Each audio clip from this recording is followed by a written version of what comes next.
Hello students, welcome to Dr. B.R. Ambedkar Open University. Today as a part of markets, we are going to learn about monopolistic competition and perfect competition markets. The most realistic market, as we discussed other three markets, but this is the monopolistic competition market, is a market where you see berry in a real sense. So monopolistic market structure which combines elements of monopoly and competitive markets. Essentially, monopolistic competitive market is one with freedom of entry and exit, but firms can differentiate their products. So there is a free entry and free exit.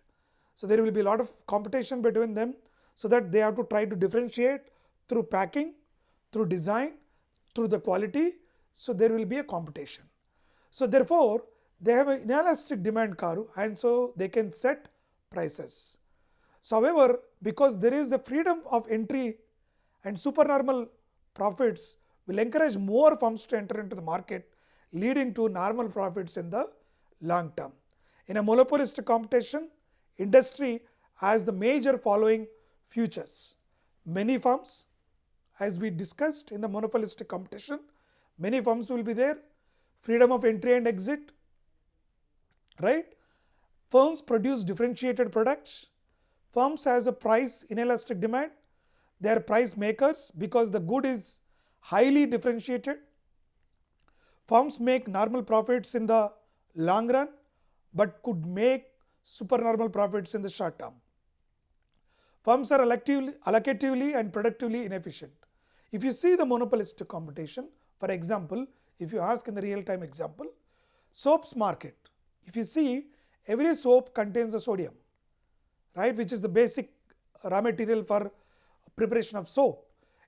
Every soap market, every soap product might not be much differentiated, but the way they convince, the way they communicate to us is very interesting, right? They say that if you use this particular soap, your skin will glow, shine, so where you will be more better.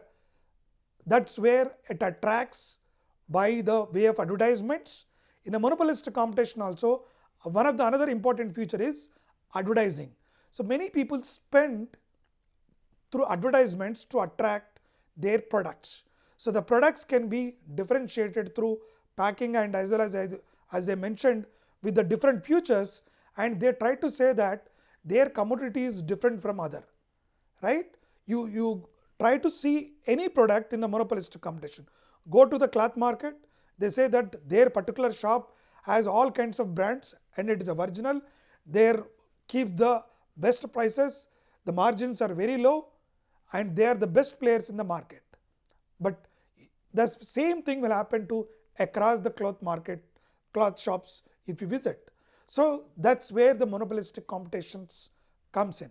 So we, in a realistic market, most of the markets which you see day and day affairs, like the taxis, you have multiple players, free entry and free exits.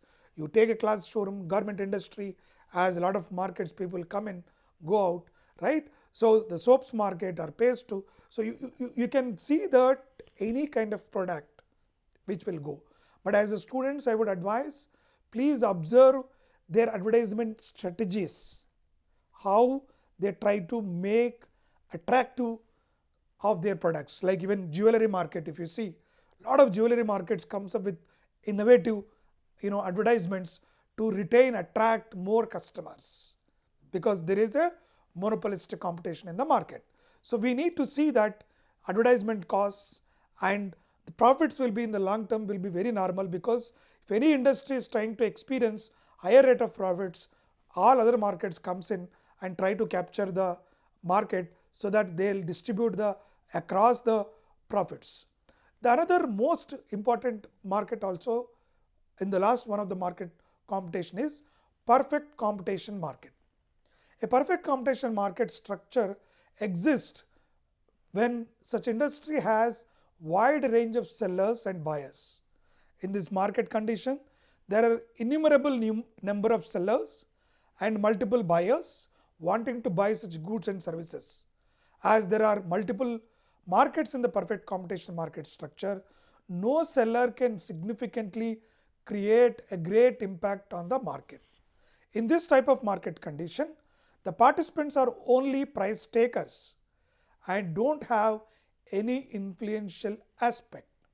Here, the product and services are roughly identical and specifications regarding their quality and pricing are readily available. It is believed that companies here aim at profit maximization that is achieved because they increase their output by operating at the peak of their efficiency. If you ask in a real-time example, you can see Apni Mandi, Kisan Mandi or Raitu Bazaar, farmers markets, mostly which are operated by under the control of the government agencies, which will have same prices across the market. If you visit any Raitu Bazaar or the farmers market, you will see that their price list will be there. There is no information asymmetry, right? So in the perfect competition, in a monopolistic competition market, there can be possibility of information asymmetry. What do you mean by information asymmetry? That means consumer does not have information on price of that particular product. Hence they will be randomly guessing, right?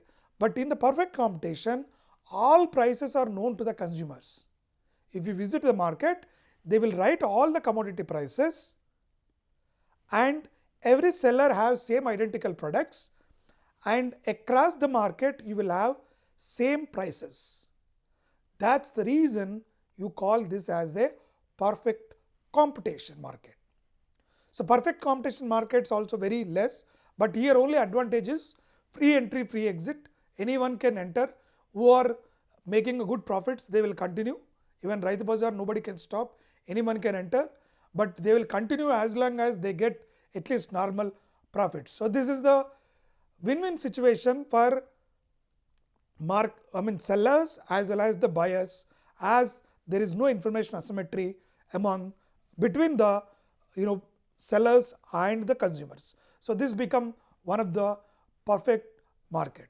So in perfectly competitive market situation, demand and supply factors highly influence the production levels and cost of products and services.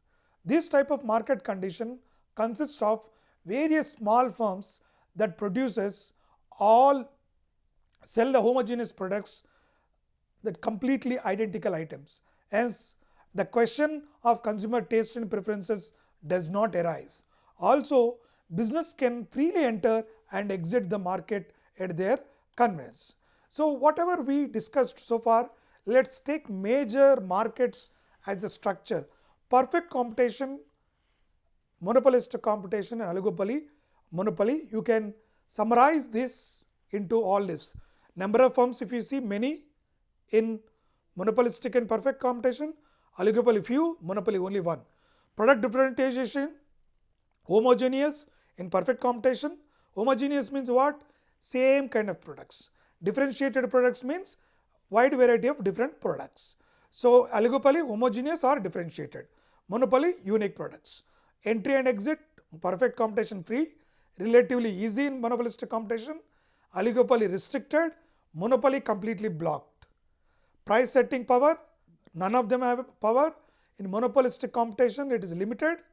Duopoly also limited. In oligopoly also limited. Monopoly is a significant. Influence on the price, price taker, perfect competition. Monopolistic competition is a price maker. Price setter is oligopoly. Price maker is a monopoly. Last, in advertisement, in perfect competition, there is no advertisement at all. In a monopolistic competition, substantially advertisement will be there, whereas in oligopoly, moderate. In monopoly, it can be variable. So overall, this is the summary of wide variety of markets which exist in the current, whether to buy or sell or to do business. It is very important for us to understand the market structures. So as a advice for the students, please try to look at all these markets and see which you can differentiate and make observations on your own self about the different markets for the better and more clarity about various markets. Thank you.